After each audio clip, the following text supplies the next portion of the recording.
Hey everybody, we wanted to quickly introduce ourselves via a video. We are the Brown family from Longmont, Colorado. Hi. That's Charlie. She's Hi. What are we doing? Can you say camping? Camping. Also known as Home Away RV on Instagram, and we've decided to document some of our RV travels this year via YouTube video. So, again, we're the Brown family. My name is Corbett. I'm Jessica. I'm Evelyn. This is Chuck. You've already met Charlotte, aka Charlie, or most often Chuck. You'll often see our dog Noah in our videos. Noah, come here, buddy. This is Noah. And in a few weeks, you will notice Kodiak, who's a Siberian Husky puppy that's about 5 weeks old today and will be joining us in 3 weeks. Here's a quick picture of Kodiak just to know what to expect. We will probably call him Puppy Cody. Chuck, can you say Puppy Cody? She's very intrigued by the buckles. So buckles on the harness. Can you say Puppy Cody? Hey, Buckles, okay. Puppy Cody. Puppy Cody. Okay. Bye-bye. A bicycle. Yeah, it's outside. Your bicycle is outside. A bicycle. Go find No, it. it's too cold. It's too cold, which is a great segue into this weekend is our second camping trip of this year. We tried to do this intro video a few weeks ago on our first camping trip of the year and realized we had no idea what we were doing, and we lost most of the footage, and the footage we did get is in the wrong format and it looks terrible. That being said, we will put it up on this YouTube channel as well. There's some good stuff in there about our Harvest Host trip to Spirit Hound Distillery in Lyons and a visit to Estes Park, Colorado. This is our second trip of the year. Charlie, you did it. Do you want to sit on Mommy's lap? Do you want to just maybe be quiet for 5 minutes? Yes, I don't believe you. I don't believe you either. How about some Elsa? You go watch. So Evelyn, why don't you tell everyone just a little bit about yourself? Hi, I'm Evelyn. I'm 13 years old. I'm in 7th grade. I recently quit gymnastics and now I'm venturing into playing soccer, and I edit all of our videos. Mhm. So any comments about the editing and what could be done better, please just send those her way. She does all of the editing. Just make them nice, please. No need to do that. No. Again, we live in Colorado. Jessica grew up and has been in Colorado virtually her whole life. Yeah. I've been out here over half my life now, so I'm sort of a native Coloradoan, but I grew up in Oregon.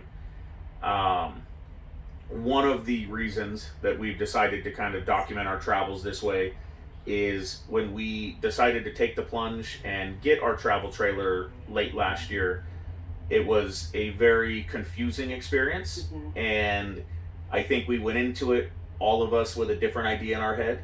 And we probably all came out of it with a little different idea in our head, but it was super helpful to be able to get on YouTube and watch all the advice from full-time RVers and part-time RVers and everyone that travels from a Class A, Class B, Class C travel trailer, and just look at the options on all of them and ultimately decide A, what we wanted to use it for, B, what would be the right level of amenities and comfort that we would use it a lot and not feel like we were totally roughing it, or get to the point where it was more of a hassle to get ready to go on a camping trip than it was worth. Yep. But also still feel like we're camping and not just in a mobile hotel room.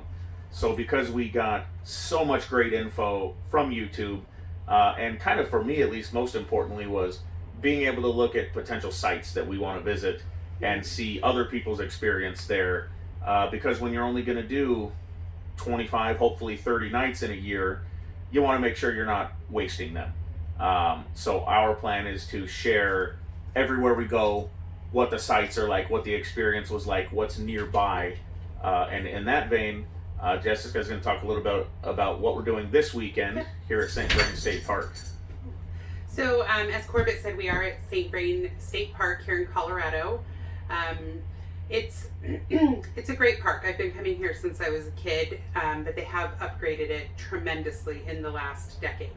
When Corbett and I were first dating, before we got married, before we had kids, we would come here and tent camp. And then we bought a $500 pop-up and we brought it out here. And Evelyn was probably 1, maybe 2 at that point.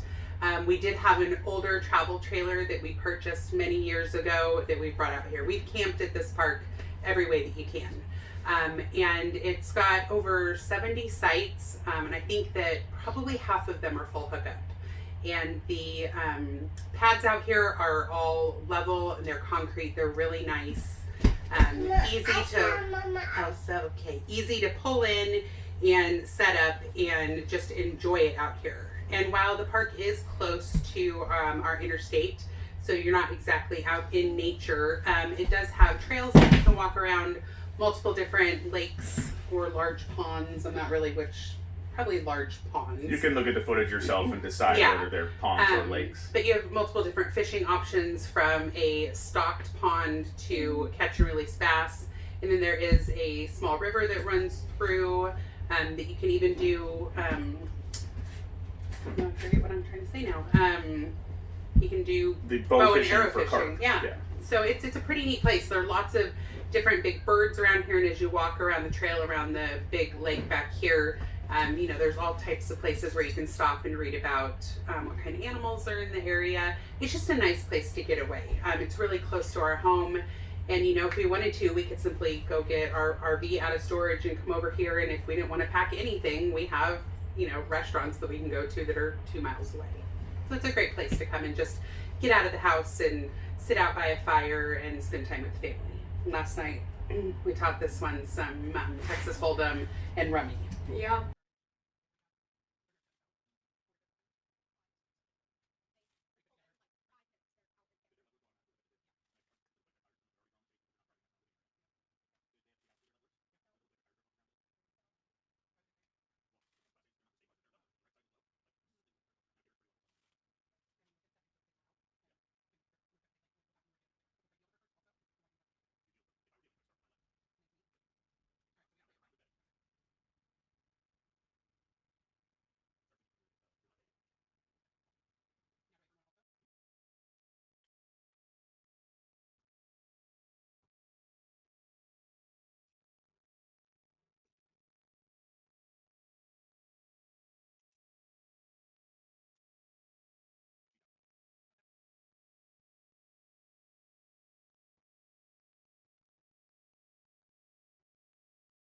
I also wanted to add that this is by far, at least from where we've been to, this is by far my favorite place to come camp, mostly because I've been coming here since I was young.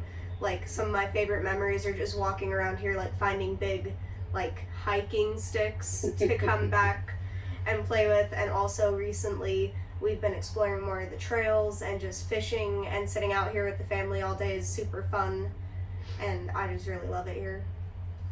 Evelyn caught her first fish out here when she was about Charlie's current size. Like Jesse said, they've got the main pond that they stock with trout several times a year, and the Colorado Department of Wildlife posts their stocking schedule for not only this park but everywhere, so you can always have a good idea when it was stocked last. It's got a ton of bluegill as well, which are great fish for a little kid to catch.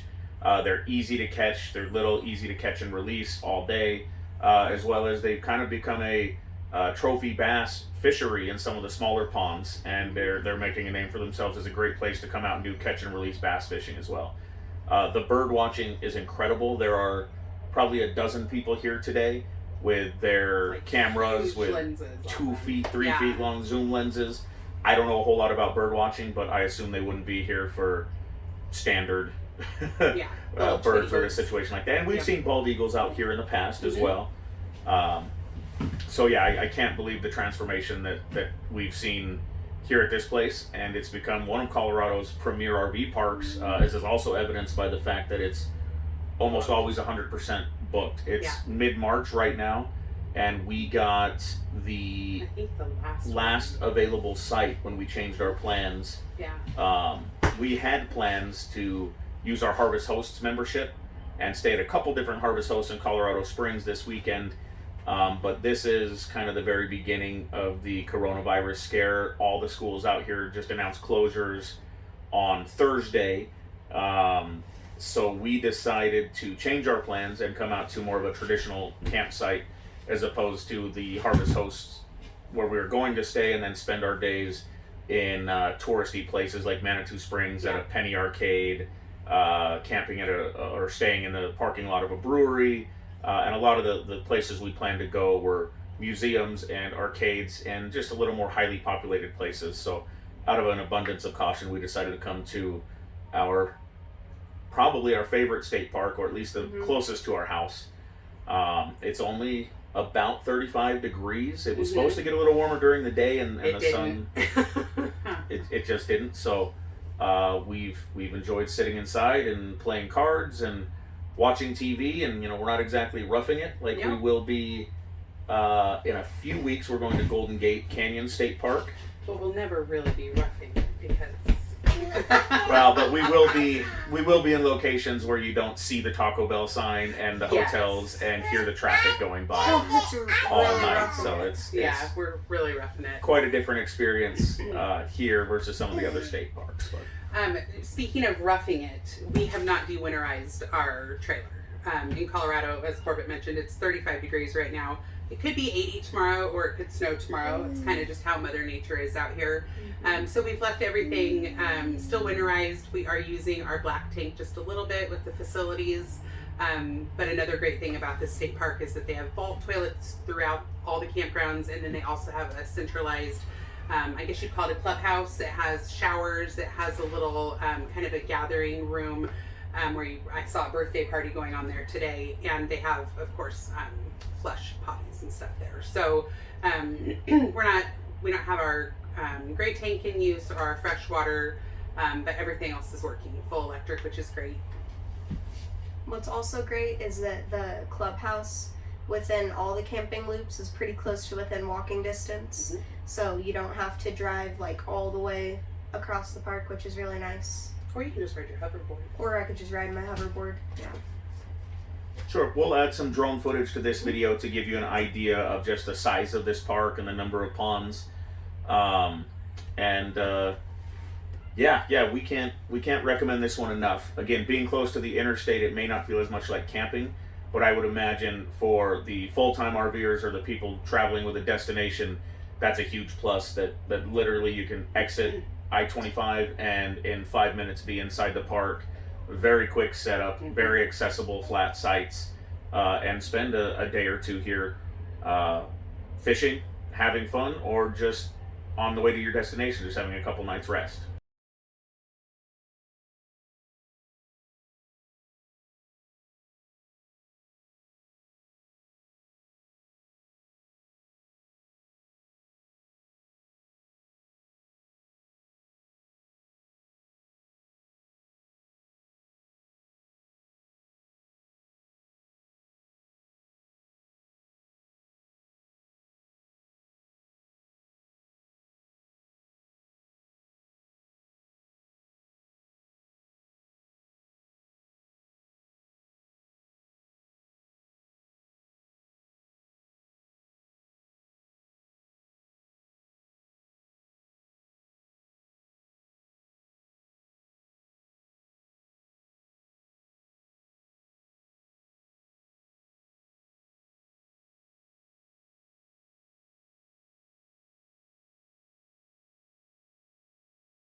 Well, we made reservations for family. We're having a big reunion this summer, and one of the families will be staying in their travel trailer. So instead of them getting a hotel room, they're going to come out here to this beautiful state park and be able to stay here and spend days with us, and they get to bring their house on wheels. Sure. And for those who are wondering, I believe all Colorado state parks have the same fee structure based on the level of amenities at your site. I know electric hookup only is $36 a night in all Colorado state parks that I've seen, but definitely here for St. Vrain. And they do have access to water anywhere and everywhere on the way in to fill your freshwater tank. Yes. It's a little more, I want to say $42. We'll check that for a full hookup site. And there's a daily entrance fee for your vehicle if it's not a Class A, Class B, or Class C. I believe it's $8 a day, or $80 will get you an annual pass that will be good for all Colorado state parks, which is obviously a great deal if you plan on being there any amount of time. And other than that, be sure to have a fishing license if you're fishing. Yes. The entry to the park does not include a fishing license, and they do check that. And also, follow the speed limit within the park. Yes. In most places, it's 15 miles per hour, and the rangers are very strict about it. So unless you want to get pulled over and get a speeding ticket, drive at the speed limit. Not this trip. Not this trip. Many moons ago. But yes, they will give you a ticket. Yeah. So really, we just wanted to put ourselves out there, say thanks to the community for not only helping us through learning about what there were in differences of RVs and travel trailers.